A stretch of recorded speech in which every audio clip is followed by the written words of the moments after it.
Well, today I put water all over a sex pillow to make it look like someone had squirted there. I mean, it'd be lovely if Zuckerberg would let us do some advertising. Or, do you know, just if TikTok wouldn't ban us all the time. We need to remove the stigma around vibrating butt plugs. Welcome to Add to Cart, Australia's leading e-commerce podcast that express delivers all you need to know in the fast-moving world of online retail. Here's your host, Bushy.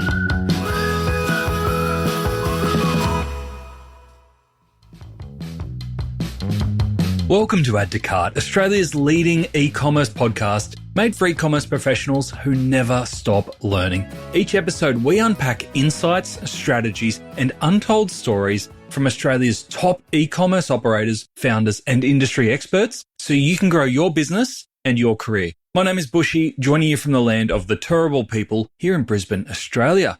Imagine getting rejected by your bank and then turning it into front page news with a flood of new customers. Today's guest did exactly that and turned the taboo around her industry into PR gold and e-commerce success. Today, we are joined by Viv Conway, co-founder of Girls Get Off, the bold and playful sexual wellness brand rewriting the rules around women's pleasure. Launching during lockdown with just a big idea and a very cheeky sense of humour, Viv and her co-founder Joe Cummins have quickly built a thriving e-commerce business complete with a cult-like following and a huge social following. One video alone has racked up over 8.8 million views. I went down a little bit of a rabbit hole there. In this episode, Viv shares how Girls Get Off leverages unique and engaging content as their competitive edge, details the surprising reasons why Meta and banking services keep rejecting them, and she reveals how they've transformed these challenges into powerful growth opportunities. Viv also gives us a peek into their hilarious and slightly off-kilter product design process, involving everything from Slack channels to soaked sex pillows, and why community has been pivotal to their growth. But first, two quick announcements. I know, what a tease, stopping there to give you our announcements. First one, if you're heading to Retail Fest on the Gold Coast on May the 28th, don't miss our epic GC Bogan Trivia Night, which is happening on the Thursday night at Kurrawa Surf Club. Spots are limited, so secure your table of trivia champions now. Head on over to addtocart.com.au to reserve your ticket. And secondly, if you are keen to explore the vibrant Southeast Asia retail landscape at NRF 2025 APAC in Singapore, join us on our Add to Cart tour group, available for less than the standard ticket price. Discover all the retail opportunities, the cool tech, the amazing store design, and do it with an amazing bunch of people. Details and registration at addtocart.com.au. As always, a huge shout out to our partners Shopify and Klaviyo for making today's episode possible. Now, quick warning, if you've got little ears in your back seat, or if you're not quite ready to dive into a bit of pleasure before your morning coffee, this is your official warning. Things may get a little bit raunchy, a little bit cheeky, but a hell of a lot of fun. Here's Viv Conway, co-founder of Girls Get Off. Viv, welcome to Add to Cart. Hello, how are you? That is the best hello I think we've had on Add to Cart. That is the most amazing hello ever. I'm excited. This is so great. Yes. Well, I'm going to start by saying happy faniversary to you. 4 years. Thank you so much, Nath. Yes, 4 big years at Girls Get Off. We're so excited. And you know, every year I think we forget our birthdays coming up until about the day before and we go, what day is it? I can't remember what day is it. So we put it in the calendar this time. Still can't remember the date, but at least I know it's in my calendar from now on. I don't remember the date, but I remember your LinkedIn post that just called it happy faniversary. And I was like, that is the best. That is brilliant. Do you know what I learned about LinkedIn last year, though, is that, and look, I'm already going off topic, less than 1% of people post on LinkedIn more than twice a week or something. And I just thought that is the biggest opportunity I've ever seen. So that's why I've been posting more on LinkedIn lately, talking about faniversaries and anything else I can decide to stir the pot up with. It's a great place. Yeah, but yours is useful as well. Like we were talking about AI beforehand and now LinkedIn is a cesspool of AI posts and you can see them a mile away. But yours, like even though you're into AI and you're loving it, we were talking about all the ways we're exploring it, but yours are so authentic. It feels like you get your phone out of your pocket and you go, oh, I've got a brain dump. I'm going to put that into LinkedIn and they get the best engagement. That is exactly what I do.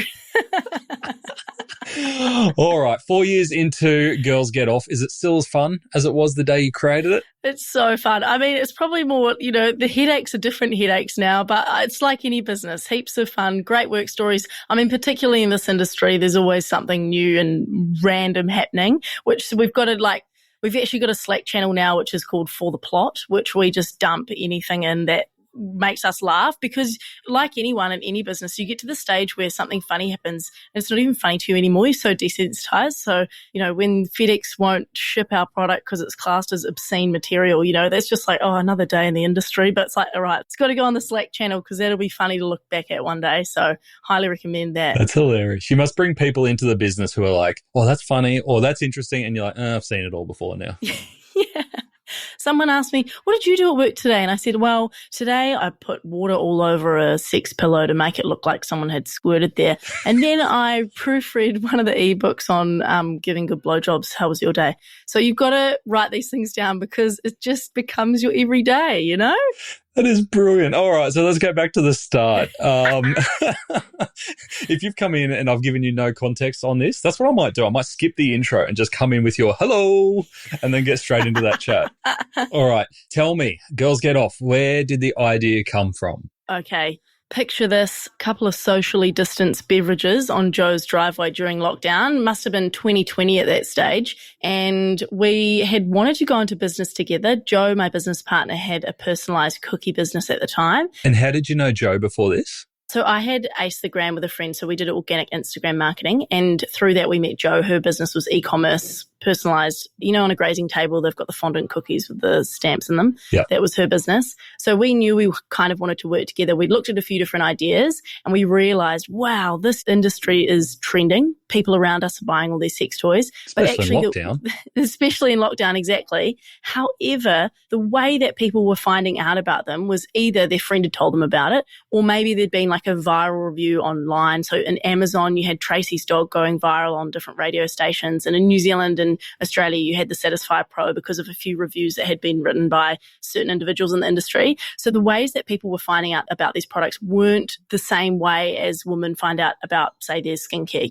We see it on Instagram, we see influencers. And then second to that, if you decide, okay, it's time for me to dip my toes in, I want to buy my first toy, you've either got to go to the weird shop down the road, which, I mean, they're improving now, but the one down the road from us, you walk straight in the back door to a sex swing. So it was very full on.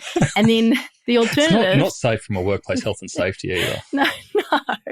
Honestly, well, you could take the front entrance if you did want to, but, there's a back entrance for a reason. And then you've got the... I'm not even innuendo. It's not even innuendo. It's actually real. Like we're talking about doors and shops. Yeah. This is real life. You had online, right? And I remember initially doing our product research going, toys for her on one of the big retailers. It's like 800 different results. There's like the Dong Blaster 3000 and like a fisting glove. And we're like, oh my goodness, this is so hardcore. So the reason we started Girls Get Off is because we wanted to create a customer experience and a product that was it was like a fun, simple, positive buying experience, but B, it would just like took the taboo out of it, like made it as normal as buying skincare all the way through from having a laugh on Instagram. Okay, we'll hold your hand through. Okay, having a little giggle and then take you on the website, makes you laugh a bit more. Maybe you share that with, your partner or something, and all the way through to you buy it. It's discreet shipping. The toy itself doesn't look out of place on your bedside table. And we just like take people on that journey that no one else was really doing at the time. Awesome. And has it changed a lot since then? Because we've interviewed a few in the industry, for example, Lucy from Normal, and, a similar philosophy, not exactly the same approach, but a similar philosophy around demystifying it, making it accessible, making it female friendly. Have you seen much movement in the industry, or is it pretty much the same still? We've seen a lot of movement, and Lucy's great. We had lunch the other day, actually. It's all just... The industry itself has changed a lot, and particularly COVID gave it the boost that it sort of needed to bring it out into the open. But I think when there's more competition as well for these, even for the bigger brands, like with us smaller brands coming out and using all these different marketing tactics, it sort of pushes them to be better as well. And we're all then having more conversations, encouraging people to talk about these things. And so while the industry has changed, and I think people's perceptions of it has changed a lot. I mean, I also don't have like that's not really a fair test. Everyone who I hang out with is pretty open about it now, aren't they? But if and I they're looked going to at tell like, you you're great. Yeah, yeah, exactly. But if we get like a news article, for example, we know for a fact that that can be, some of the highest traffic news articles, because there's still a lot of people out there who this has been really taboo for them. Or if I go to an expo and talk to people in person, people are like quite shocked that there's sex toys there. So the industry has changed a lot and it's more out in the open, but we are still facing like a lot of challenges that all the other brands like Lucy, like Love Honey and all that will face, where we are really restricted by the advertising that we can do. Yep. So it has changed, but it's still got a long way to go before we are seen as like a wellness product in the eyes of those big corporations. Yeah, okay. Do you care about the big corporations? Well, do you know what? It's actually, it'd be lovely if Zuckerberg would let us do some advertising. But, or do you know, just if TikTok wouldn't ban us all the time, that'd be epic. Yeah. But, it's a double-edged sword, right? On one hand, that means it can be really hard to get in front of people. And like, we were very lucky to start at the time that we did. But on the flip side, you also can't just be outspent by your competitors. So if I had a clothing brand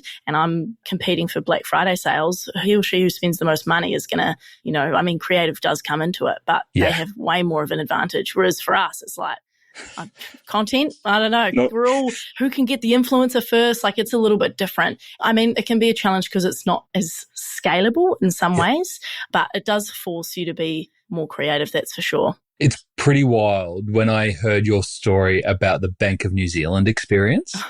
I was like, what the fuck? Like, how does that... Can you tell our listeners about that? Because I think that's wild. And when you talk about Facebook and everyone goes, yeah, cool. Well, it's not cool, but I understand, and I've heard it before, that TikTok and Facebook, their standards are all over the shop. But when you have trouble getting a bank account, that to me is wild. So I guess for context as well, the taboos around the industry stretch a lot further than just those social media channels. So I've mentioned, FedEx wouldn't ship our product once. We've tried to put billboards up and they wouldn't let us have them at certain areas because the landowners were too conservative. We have had, I get declined all the time by things, right? It's just nonstop. And now it's desensitized. But the banking thing was so funny because we're so desensitized to it now and just get told no all the time. We know kind of how to, play it now. So we applied for a bank account. This is just we just wanted a bank account. I think because we wanted to change banks, and they rejected us. And after having had a phone call with my business partner, they go, actually something's flagging here. It's not going to quite work. I'll check with my manager, check with her manager. And we got an email back saying your industry is against our terms of service or something like that. So we got denied. But the thing is about those situations is that immediately it was like, this is going to be perfect for media. Because if you're struggling to get attention in any way possible, any time we can get in the media is like huge win. So got this email from BNZ. I don't know if I'm getting in trouble for this. It had like confidential at the top. I just crossed that out and I was like, Joe, give it to me. I'll send it in. You didn't pretend, so incriminating. Anyway, I thought, I'll deal with that later, and sent it off to media, and they just lapped it up. Like, come on, everyone hates the banks anyway, don't they? Hate the banks. Here's these girls, just small business New Zealand, they're having such a hard time. Anyway, I think we got on the front page of the Herald in New Zealand. We were the first article in their app on like a Sunday. So priceless. We can, priceless. Like I can tell when the article's gone live as well, because we'll get the orders start coming through and it's like Keith, Margaret, Louise. I'm like, yes, this is the audience that we know and love. And who are you selling to? 70-year-olds? Like literally, if we can get in front of the older demographic, that can just be so perfect for us because as millennials, we've had some conversations about sex. We've been on social media, but for a lot of the time, 50 plus, they really haven't had conversations about sex. And there's been, I've had the most incredible conversations with people who've like never masturbated before, never orgasmed in that age group. And they've just felt so much shame around the topic. So anytime we can get in front of them, and when it's in a context like that, where they go, oh, here's these nice girls just trying to go about their lives and do their business. And then, oh, that's quite a cool product. I'm going to buy some things and support them. But it always just ends up being a win-win. But that and all of a sudden they've retired and they're never seeing their families again. Yeah. I think we had 2 news articles. The CEO of BNZ was calling my business partner. I had second in charge of Westpac calling me saying, can we do anything more for you? I'm like, oh, now everyone wants to bank with us. And even a couple of years before, we'd gone for trade finance with a few different banks. And yeah, one bank wouldn't even consider our application because of the nature of our industry, with their words. So it happens all the time. But yeah, if we can leverage it, there's nothing better, is there? And it's all happy days now. We've got a really good relationship with the BNZ CEO, who said he'll be in some content with us. So I can't wait for that day. When I go back to Auckland, we'll have to get him in the suit or something. I'm not sure. You got content drafted, ready to go? Go, come on, let's go. The emails were incredible. I actually messaged him on LinkedIn because I thought, oh my God, this man, after the second article went up, I'm like, this poor guy, like some computer system's just been like, no. And then this guy's getting dragged through it. Like his face is on the first page. And I just said, hey, mate, thanks so much for dealing with it. Thanks so much for taking it well. You're a great sport. Like, hope everything's well. Like, look to do work with you guys in future. And he was so good about it. So he said, oh my goodness, most of my team is female and you would not believe the shit I'm getting in the office at the moment for denying you guys a bank account. So it was all fun and games. That's awesome. Well played by you, though. Well played to turn it into a positive. The market is shifting, costs are climbing, and the pressure to do more with less is real. But when resources are tight, you can rely on Shopify, the platform that's consistently first with new capabilities. Shopify invests significantly in R&D and drops more than 150 updates every year, evolving with you and absorbing complexity so you can focus on what moves your business forward. From AI-powered insights to the world's best converting checkout, Shopify is designed for the next era of commerce, helping you sell more, scale faster, and future-proof your brand. Build for what's next with Shopify. Visit Shopify for Enterprise to learn more. I love the contrast between what you're saying there around banks and ads on TikTok, but then you look towards your content. And I saw one of your videos on TikTok has 8.8 million views now. Is that right? Does it? I don't know. Oh, yeah, probably. That was what I saw. And I was like, holy moly, that's incredible. So for someone who TikTok goes, actually, no, we'll block your ads occasionally and we won't take your money, but here's 8.8 million people. They'll view your free content. It's pretty wild. TikTok's a funny one. I think we've actually had to start our account again before. So this is our second account. But TikTok's funny because it is way more hardcore in terms of if I even put up a video with a toy in it, it will pick it up and just flag the whole thing. I'm pretty sure we're flagged right now. But that one, 8.8 million, that went really well. The thing with TikTok for us is I think it's a little bit like Instagram. That's obviously our specialty and we kind of repost everything over to TikTok. But for us, I've never seen it turn into sales. Like this is our experience. I know this is different for other brands, but for us, we find it easy to grow on there, but we don't necessarily see that turn into sales. But I also believe that if we wanted to actually make sales on TikTok, I'd actually have to A, spend a lot more time on there and B, create like TikTok centric content rather than just reposting from Instagram because I don't think that quite works. Yeah, okay. That's been our experience anyway. And does your Instagram content turn into sales? Yeah, Instagram's pretty consistent in terms of like a really strong sense of community on that platform and just constant content turning into web traffic is pretty reliable. Plus you've got those stories that you can pop up and directly link people through to products. So I do think, there's obviously customers are on TikTok, but it's reaching them in the right way for that platform, which we haven't quite put enough energy into yet. Yeah. Well, you'd probably want to turn into sales for some of the positions that you kind of have to put yourself in some of those videos. Like, I'm not doing this shit for free. No, I'm not doing this shit for free. I was talking to another friend the other day who's, running Facebook ads and she just does, 4 bits of content and then, that's it. So she needs a refresh. I'm like, mate, I'm trying to pump out 2 reels a day at the moment and you're doing 4 and then like, no, that's all we're good for. These are working for now. I'm like, oh my goodness, if only. But look, it forces us to be more creative. It's so good. Yeah. And you can see the creativity and you talked before around making sure your messaging is on point throughout all of your communication. So I saw the contact us section in your website. The address that people have to contact you on is jellylegs@girlsgetoff. Do you know, I'm happy you find that so funny because the coming up with the name for our contact email address actually held us back from starting our website, I believe, in the early days. Once we had our name, which took forever, we were like, well, we can't just have hello at Girls Get Off. What are we going to have? It took us days and we stopped from signing up to things because of that. So, hey, that's just made it worth it. I love it. That's brilliant. It gave me a good giggle. But then it goes all the way through to your packaging. And I can't remember what product it is, but on the cover of it, it's like, it's like grab a mop and bucket. Oh, yeah. Afternoon delighters. Oh, that was brilliant. And so like all those little touches throughout it, it obviously is helping break down some barriers and make people feel relaxed and comfortable. How do you know how far you can push it to stay cheeky and not kind of scare people away?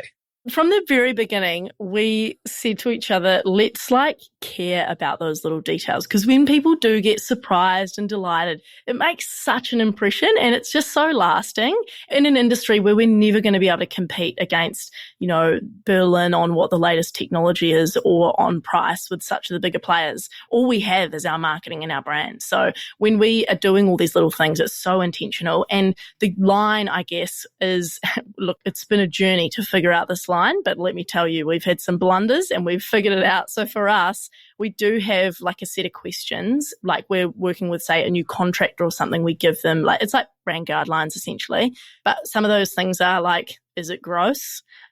We don't even need to go into gross, but we learned that from some of the confessions that came through. Is it gross? Are we laughing with someone or at someone? You'll notice in our content, and I'll use an example, when in this space, I guess, and on the internet, there's a lot of content out there that will bring other people down. For example, there's a lot of jokes about guys can't find the clit or something. And although in different contexts that might be a bit of a laugh, bit of dry humor, whatever, for us it's we never want to be laughing at someone. We only want to laugh with them because that's what builds community. We're here to laugh with each other, not bring anyone else down. So that's a really big part of it. And then just the general gross, are we laughing with them, not at them? And also not full teenage boy humor, because you could just go, you could go so far, but sometimes you just got to pull it back a little bit and make it a bit more subtle. And yeah, we've had a mix. I want to know what's left on the cutting room floor. Yeah. There's been some rogue stuff too that we've had to, the way that we found our copywriter, which was really cool, and she's awesome, is she was actually writing a dating column for one of the newspapers in New Zealand. And I was like, this girl's so funny. I wonder if she will write for us. And she was like, they're not even paying me that's not even my job. I just said I'd write that column for free. So we ended up stumbling across this awesome copywriter. And the way that she writes is just so conversational, which is so key for us. So that helps a lot too. Amazing. And from a community perspective that you just mentioned there, what I picked up on was that I feel what you've created is more of a movement than it is necessarily a product or even a brand. You've got 40,000 members in your Facebook group.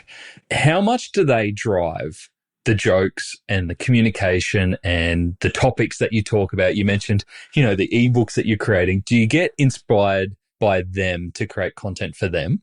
Yeah, the Facebook group is awesome because, for context, it's called Girls Get Off Uncensored. People can go in there, ask anonymous questions, and we get everything from I'm staying at my boyfriend's house this weekend, but his parents are home. I need suggested sex positions for a Suzuki Swift. Hilarious things like that, all the way through to something where someone might, they've written a question and they're quite obviously in a DV relationship and they need some help. So we've got some, I remember the first time that happened, I'm messaging my friend who's a social worker going oh my God, please help me. I'm about to accept this post. So we get the whole spectrum from, hilarious to quite serious. But in that, we then get to understand what goes on behind closed doors, what's the language that people are using and what are they struggling with. There's a lot around general relationship stuff, and then lots around so someone literally asked yesterday, I don't want to spit when I give head anymore. Has anyone got any suggestions? The comments just don't I don't want to swallow. Someone's like, just spit it out. Like it's very insightful. So it's a way for people to find us, because if there's good conversations happening and like, it's like you get all the juicy goss, then people will add their friends. So it's a good way for people to find out about us. It's another like channel for us. So, we might go live or something or engage with people there. I make sure I go in every day just to comment and, drop any blogs or something where appropriate. But also the best thing is where, word of mouth is always the strongest way for people to learn about your brand. And if someone says, oh, I've never had a toy before, what shall I use? I just approve the post and then I don't have to do anything. Like other people will say, you need to get Missy, you need to get Missy, you need to get Missy. And we don't it's like, well, that was easy because it's, they're not going to listen to me because I'm the co-founder, but they'll listen to other people and take their word for it. So it's good. That's awesome. And is moderation a nightmare or is it easy? Well, I say I approve. I don't really approve any posts. I just go in like maybe 10. You just go in and cause chaos. And I just go 10 minutes a day, make sure there's nothing I need to reply to. And then we've got a VA who does all the, accepts people into the group, but we also get their email as well. So then that goes onto our email list and then approves posts, get people to like change the wording if it's going to be censored or something. And it's not that difficult, really. Yeah, cool. And does it open you up to international markets? I know you're very much focused on Australia and New Zealand as starting points, but does a group like that open you up internationally once people get curious? Yeah, look, I guess, do you know what? If we hadn't called it Girls Get Off Uncensored, like if we'd have called it like sex and dating, I don't know, what would be something people are searching for? If we'd have been a little bit more SEO about it, maybe. But at the moment, it's pretty New Zealand, Australia focused, which, I mean, is pretty good in terms of like doubling down on the brand awareness. Yeah. Is that like an Australian New Zealand thing, or is it like, does it translate? I'm not sure. I mean, I have also had feedback that people from the States won't respond well to the term girls, like they like to be called women. Oh. So that could go either way. Although I'm like, there's a really popular podcast called Girls Gotta Eat as well. So I'm not sure how much that would stand up. But yeah, Get Off. I mean, I think as far as I've found, it's pretty universal. People could sort of get the picture. Very clickbaity. Yeah. Yeah, you kind of get the gist, right? Yeah. Tell us about how you launch products, because I think it's fascinating that COVID, you've gone, we need to change the way sexual health is accessible for females. We've got to take down some of the stigmas. You didn't just create a brand or even a piece of content or a community. You went and created product ranges from scratch. What's your product development process? Oh, lots of rigorous testing, like any good product developer. Look, first of all, we have to understand what our customer wants. So for us, we are catering to that beginner user, maybe hasn't had a lot of toys before. As we've grown 4 years, like people are now asking us like, please bring out a vibrating butt plug. We're like, okay, this is not what you would have asked for 3 years ago, but we will do it for you, Settle down. You're on the journey. Settle down. And, we really understand what our customer wants in terms of like something that looks cute and nice. And then second to that, we just go and we do test a lot of products, figure out what's working. I mean, I've been over to a couple of the trade shows in Germany and Hong Kong, which has been really cool and very eye-opening. Certainly a lot of products out there that we don't sell.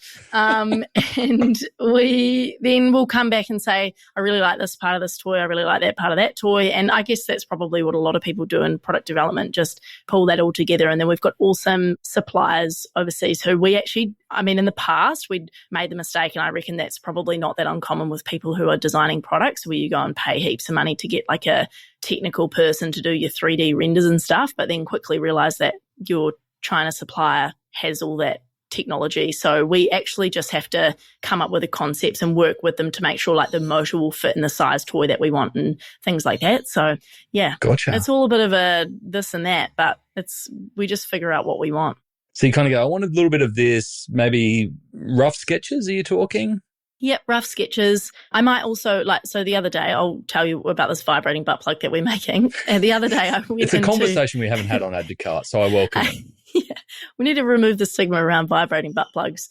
So the other day, we've tried some. Look, I know it's on the market. I actually went into a sex toy store the other day because I quite like to understand what they recommend to people in person. Mm-hmm. And I said to her, what do you normally recommend to women if they're having sex with a partner? What are you going to show them? She's like, well, actually, a lot of the booty plugs are designed for males. So they're not designed to stay in during sex, like if a female's wearing them. And I'm like, that makes so much sense based on like I'll go on and read like the negative reviews of other products on other websites. That's always a good way. And I can see that, for some of them, they're like, oh, it's slipping out too easily. So I'm like, that lines up with what she's saying as well. And she's like, because a lot of them are designed in that way, then we only really have like these 2 or 3 options to show people. This one's priced way too high. This one's not that exciting. So then we're sort of able to figure that out. So I do find in person as well is really good, just talking to people. But one day we'll get to the stage where we have tons of product testers, but that would cost us thousands to get samples to everyone. So at the moment, it's just like a small group of us on the team who do it, which is, it's always hilarious. It's an interesting staff meeting. It's an interesting staff meeting, and only one of the girls on the team is like in a relationship. So she's often the one with the most consistent. We're like, come on, Hannah, you've got to take one for the team. It's hard work, I tell you.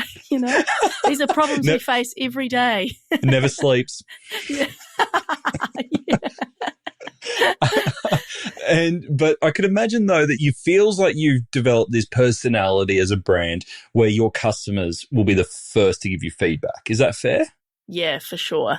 Yeah. And there's definitely, that's the advantage in having such a strong community, right? Is that like the reason we're making this product right now is because everyone keeps DMing us for one, or someone messaged to customer service, replied to one of our emails the other day saying, capitals, make more products. Like we have all of them. I'm like, okay. So we get really good feedback from people who tell us what they want, tell us what they like, don't like. If people message in and say that they want a certain type of product, I'll ask them what they currently like using. Or if I'm at like an expo and someone starts talking to me and I can tell that they have toys and are comfortable talking about that, I'll say, tell me about your favorite ones to use at the moment. Like, what do you normally go for? And then it sort of gives me an understanding of like where the trends are, what people like, what sensations most people are into. And that is always very insightful as well. Is there much innovation? Do you know what? There's actually these new toys coming out at the moment, which got me a lot of views on social media, and they're called creature cocks. And they're like these fantasy, like for the most part, you walk around a sex toy shop or you walk around a trade show and it's all pretty same. Like it all comes down to the branding and like the little tweaks people put on things. And obviously there's some really big differences in quality, but these are just the newest thing on the market. And I don't know whether it comes from like romance novels or something, like these fantasy novels, but you've got like things that look like moray eels, or they look like tentacles, or there's ones where you can, that they have like eggs in them. So you can like pop an egg into yourself, or ones that where you can buy fake semen and like it ejaculates. Mental. But the best thing about those is that Instagram doesn't know that they are sex toys, so I don't have to censor anything when I post those. It's a win-win. People go, what the hell is that? And I'm like, well, I didn't have to blur anything out either. That's hilarious. Me and my wife, she's one of the novelists, and I'm like, oh, yep, there's the fairy porn again. Yeah, the fairy porn. Watch out, you're going to have a creature cock in your room soon. So no, innovation-wise, there's always going to be something new. Like there's always, I try different technology. I'm like, wow, that's a different kind of vibration. But they're all very like subtle and it's moving in a different way. That would just be the most, that's the thing people are going to be most interested to Google, I reckon. That's the good stuff. Oh, goodness me. Sorry for your search history, everyone listening, because you're going to go down some rabbit holes after this. And so tell me about growth. How do you, because obviously when you are relying a lot on organic content and there is only so much product that you can release at a time, how do you set yourself up for continual growth? Oh, well, that's a great question. I wish I knew how to do more of it. But look, at the moment, we just have been doubling down on our Instagram content. Like, I think at the moment now is one of the best times to grow on Instagram because it's taken on that algorithm like TikTok where it actually shows you to people who aren't your followers. Like the length of time we were stuck on like 85K followers where giveaways weren't really working anymore. Influencers weren't really like doing what they used to. We were just so stagnant for so long. And then once Instagram gave us this opportunity, we just went, all right, let's double down. There's the age-old question. What is the acceptable lifespan on a pair of undies? Well, luckily for step one, they no longer have to guess. In fact, they will probably be able to spot a pair of old undies before their customers can. Klaviyo has helped Step 1, a $70 million ASX-listed business, understand and action their customer data with more personalised recommendations based on the individual, targeted discounting to avoid margin erosion, and even help them monitor the growth in international customers to know the right time to expand. Last year alone, Step 1 attributed 53% Klaviyo year-on-year growth with an ROI of 65 times. I mean, if you can get those results while in comfy undies, you're really winning the game of life. To explore how Klaviyo can grow your e-commerce business and see more case studies like this, visit klaviyo.com/au. Like if there's one thing I've learned from years of creating content is that if something's working, go for it because it's not going to be around forever. And, there's always more you can be doing, but we really focus on that Instagram content. Email's huge for us. We probably get 30% of our revenue from emails. So it's all about having the right opt-ins and stuff. I think we've tested a number of things on our site before, mystery discount versus 10% versus 5, 15, and 15's always been the best for us. So it's 15 at the moment.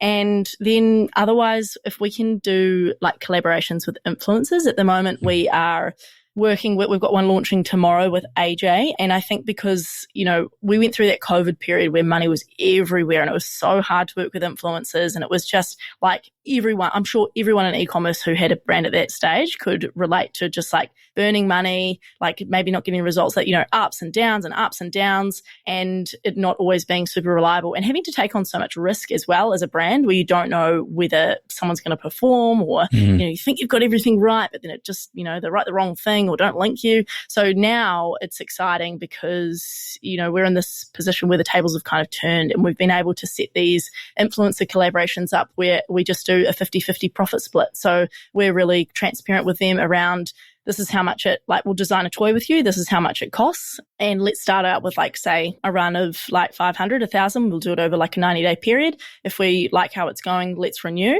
And we've just been making the most of that at the moment. We've got one coming out tomorrow and then another probably in a couple of months.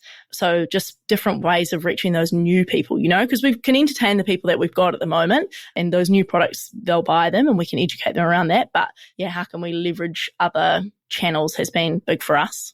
On that revenue split model with influencers, that's really interesting, I think. What are you asking from the influencers for them to contribute for that? They get paid for what they sell as well. So just keep pumping out the content. Yeah. They can do anything they with want. Product development? Yeah. So they will test it, decide what they want. I mean, there's a little bit of we'd had a bit of back and forth with one person we were working with, and there's a part of you that kind of goes, maybe we should just let them have full creative reign because, you need them to be invested in it. Otherwise they won't sell it. But then I think there's also in our industry, there also comes a point where you go, okay, that's not our recommendation would be slightly different, or you can't actually fit the motor in that size, or can't have more creature cocks out there. Yeah, exactly. No more of those. Or we know that this, if you make it an internal and external hood, that's going to sell better than this one, So there's a certain amount of, it's like any brief for an influencer, right? You kind of want to let them go for it, but you still need to have all the bits together that is going to make it right. But the best thing about that is that you can say to them content-wise, do whatever you want. I had a talk with AJ yesterday and he's like, do you want this? I'm like, AJ, I literally do not care what you say. I'm like, you can say anything you want. We already know we've got the same, we're aligned. I'm like, you just sell that toy however you want to sell it. I'm like, totally up to you. He's like, oh, thank God. I'm like, yep, go for it. So that's been really cool because then you're not trying to, say, oh, you've got to talk about this and you're going to talk about that. They'll find out very quickly which kind of content sells and doesn't sell. So yeah, that's been cool. Love it. I noticed on your site, you talked about email collection there. One of the cool things that I saw, you've got the pop-up for email collection, but you don't just pop up and say, hey, subscribe to our email and get 15% off. You start with a survey, which is literally 4 questions at the moment. Does that work? So asking 4 questions and then it feels like by answering the question and then putting your email, you're going to get personalized emails based on what you answered. Is that the case? Yeah, you will get personalised emails. I can't take any credit for all the emails. That's all Brynley King and her team, the base out of the Gold Coast. Yeah, they're awesome. So they're just testing stuff all the time on there. But it does work though. That's so good when you split people off like that, especially if they're gifting versus buying for themselves. Yeah. That's a great idea. I love it. And last question I've got on the Instagram, because I'm really interested that you said how well it's performing for you at the moment, because it goes against what other people are saying at the moment. They're going, I just can't get through on Instagram. So my question to you is, have you kind of forgotten now around chasing followers and just doubling down, to your point, on content, individual pieces of content? And when you say doubling down on pieces of content, what do you mean by that? Do you mean putting paid spend behind them, or creating more content that's similar to it, or pushing that content through other channels? What do you mean by doubling down? By doubling down, I mean just doing more content, because I think the biggest mistake people make when they are creating content for Instagram from a brand's perspective is they forget that people don't care what you have to say. Like, people do not care what you have to say, and you are competing for eyeballs against that person's best friend, against their person who got married, against someone's baby, like against the funny meme, like you're up against beige cardigan or brown, what is it, brown cardigan or something? And you've beige cardigan isn't the same. Beige cardigan, no.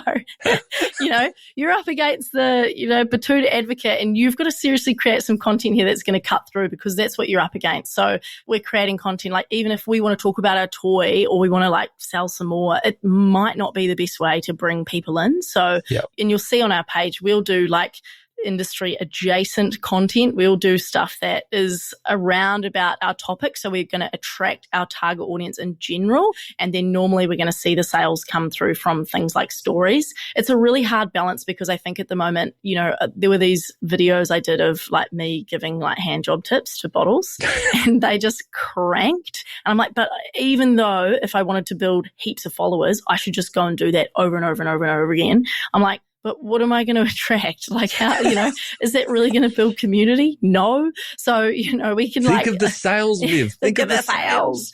So there's like at the moment, I'm like, there's a bit of a balance between building the community, pulling people in, making sure it's all really relevant. But I think for us, for anyone listening, if you can think about who's my target customer, what problems do they have, and how can I help them with A, my product, or B, like my knowledge or education, or offer value in some kind of way, that's the best place to start. Because for us, if we look at our audience, I know that our audience, like say she's probably like 30 to 40 on Instagram. She wants to feel more confident in the bedroom, and she's always down for, and a lot of our audience is in a relationship as well. So she'll share something with her partner. So if I focus on different tips and things that will help in the bedroom or just make her laugh that are relevant, then, like I put up a reel today of like, where do you listen to your smut? Because I heard someone was listening to their romance novels while running the other day, and I was like, that is ridiculous. So anything like that that's going to like just make her stop scrolling, that's why we create the content that we create. I think it's different if you had a product that was very visual and that kind of is the value. Like I saw an ad for a backpack the other day that you could like vacuum seal and like fit so much stuff in it to then go on Ryanair or something, one of those EU brands that's really intense with their luggage restrictions. So unless your product is like very visual like that. Maybe there's a partnership there. Yeah. Vacuum pack all your toys in there. Unless going on a family vacation. Well, they do, yeah.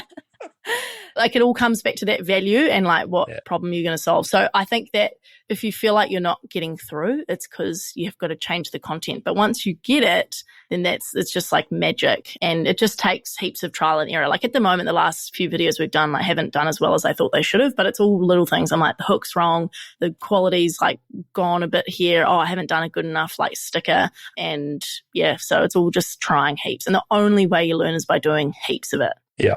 And did I hear right in that the stories are really working for you in terms of converting to sales? And is that because you can put the link sticker on the stories? Yeah, I think stories are a funny one. I kind of reckon I've got my hypotheses about stories at the moment. I reckon to get more story views, because ours have been really up and down, you need to get more interactions. I reckon the more people, I'm going off topic, but this is my theory. Like all those, I think it's the male era of the male influencer at the moment. All those guys eating like Whole Foods off their chopping boards and stuff at the moment. Yeah. Have you noticed how a lot of those or real estate and stuff, they're all getting people to reply. They're getting people to reply to their stories. Then they've got like closes in the DMs and stuff like that. We had a story get like 40,000 views, which is crazy. Like normally we might get like 10 or 20 max, but the interactions on their story were like over 100, and it was replies and it was some likes, but it was a lot of replies. And I thought, actually, if we want to get our views up, we probably need to focus more on how we can get those interactions. And yes, I'm going off topic here. I don't think people are watching stories as much as they used to. That's why we're not seeing influencers work as well as they used to, because we used to use lots of stories. I think people are scrolling reels, and we then do just rely, though, on the people who are watching stories that we, slip some links in there, especially like reviews and stuff are always really good too. Yeah. The head of Instagram, I think it was head of Instagram a couple of weeks ago, came out and said how important shares were going to be in the algorithm. Are you seeing that as well? Interesting. Because I can imagine your brand is perfect for direct sharing, right? Yeah, lots of sharing sometimes. I mean, it just depends. I think, again, that's why the tips can be so great, because you know that someone's going to share it with their partner or save it for later. That we get lots of saves too, which is great. So yeah, that's pretty good. The other thing I probably hadn't mentioned was ManyChat. We, like a lot of other brands, will, if I do, say I put a review as a reel or something, I'll say comment Missy if you want the link or something, and then automatically send that over to people. That also helps too. That's great. Yeah. I just wish you could broadcast to all of those contacts at once, which I don't think you can unless they're Facebook yet. But anyway, we'll get there one day. That's awesome. There's some brilliant tips for Instagram, so thank you for that. Last question I've got for you, secondhand marketplace. Any thoughts, ideas?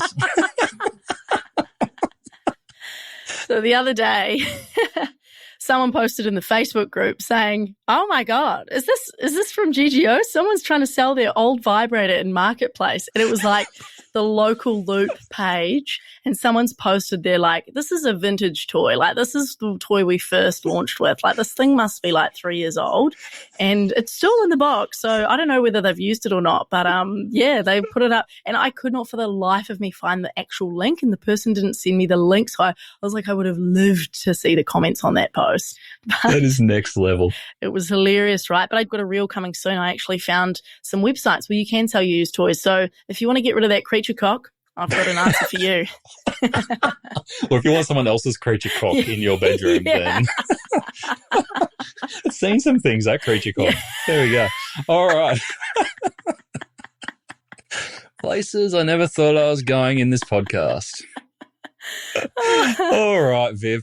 What is going on for the next 12 months for you and the team at Girls Get Off? What's the focus? The focus for the next 12 months will be more of the same, I guess. Yeah, more. We are just, like I say, more content, doubling down, building the audience. I think it's a pretty tough economic time out there for most e-commerce brands. I mean, we all have come through the back of like just, what was it? I saw Mel Chia talk about how, e-commerce in general just up 20% per year, purely because people were buying online. And now I think we're in this space where it's like we're really having a hustle for these sales. Yeah. And I think everyone can relate to that. But I also think that the more content we do that now, the more brand building we do, the more audience building we do, then like even if it takes years before it turns around, when it does, then we'll all be able to reap the rewards. And I think it also, the challenge means that we are just so pushed to come up with creative solutions and not like, burn money. So that's good. And we've also got some like waterproof blankets. Our freak sheets are about to be restocked. So of course they're called freak sheets. Of course they're called freak sheets. So I cannot wait to put some freak sheets on Meta ads. Thank God. Imagine if we can just, sail away into the distance with some income from Meta ads. That'd be amazing. So can't wait to sink my teeth into that as well. That's awesome. But I do love what you're saying around building the foundation of a brand, because I think that is a thing for a lot of COVID baby businesses, is that these businesses boomed over COVID. Great ideas boomed because on the back of Facebook and Instagram ads, which you didn't have the luxury of. But now face the problem, go, oh shit, that rug's being pulled out from under us, as well as, you've got your own unique products as well. So that's another moat that you've got. So I think it's an exciting time for you because it is swinging back to brand. It is definitely swinging back to brand. And it's a challenge to keep that brand together, because we're in a time where look at the Afterpay Day sale. It was like half the revenue of the last 4-day sale we did. It was like, wow, that's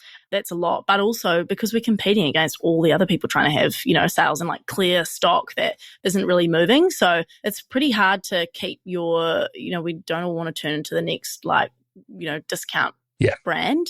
And we see a lot of brands doing that at the moment. So as much as we can, holding on to the brand and what it is so important for us at the moment. Yeah. Yeah, you definitely don't want to be discountdildos.com. Disco dildos is so funny. That's so much better. Discount dildos. Oh goodness! I just want to throw product names around. Like, can I just come into the office for a day and just discountdildos.com? That's hilarious. Oh, there we go. All right, Viv, if people want to know more, maybe go visit your Instagram channel, Shop Girls Get Off, maybe get in touch with you. What's the best way to go about all of that?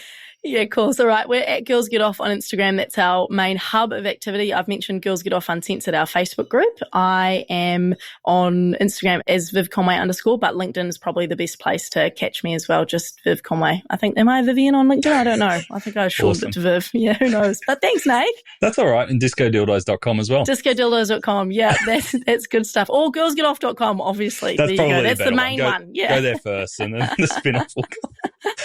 Viv, thank you so much for joining us on Add to Cart. Legend, thanks for having me on. My goodness, I haven't had that much fun on the podcast for a long time. Viv's story, it isn't just hilarious and out there. It's packed, if you look at it, with practical strategies for those who may not even be in sexual wellness, but those just facing advertising restrictions, shoestring budgets, or just need more brand attention. Here are 3 quick takeaways that I took from that conversation. Number 1, content is your competitive edge. When ad channels get blocked, outcreate instead of outspend. Viv doubles down on engaging Instagram Reels, hooks people with playful language in all areas, including packaging, and then converts them via smart email flows and Instagram story links. You don't have to be in sexual wellness to do any of that. She's just done it so well if you take the time to make every bit of copy and every bit of content meaningful. Treat organic content with the same rigor that you'd give paid campaigns. Test, refine, and scale up. Number 2, turn rejection into rocket fuel. Denied a bank account? Viv flipped that setback into front page headlines and a LinkedIn DM from the CEO. It's a great example of reframing obstacles into wins. If you face ad bans or nervous payment partners, think about it and see if you can seize the moment to tell a bigger story. Bring your fans on the journey. And number 3, let your community write the roadmap. A 40,000 strong Facebook group is Viv's go-to for honest feedback and product direction. If you give your customers the space to share and you take their feedback seriously, they'll tell you exactly what you want to do next. All of this without stuffy focus groups or forced surveys. The answers are actually all out there if you cultivate it. Now, if you enjoyed this episode, please share it with a friend, maybe one that really loves their branding and content and can get a lot of inspiration from Viv's story. If you have time, leave us a review on Spotify or Apple Podcasts. It makes a huge difference. And always, please support our partners, Shopify and Klaviyo, who help make Add to Cart possible.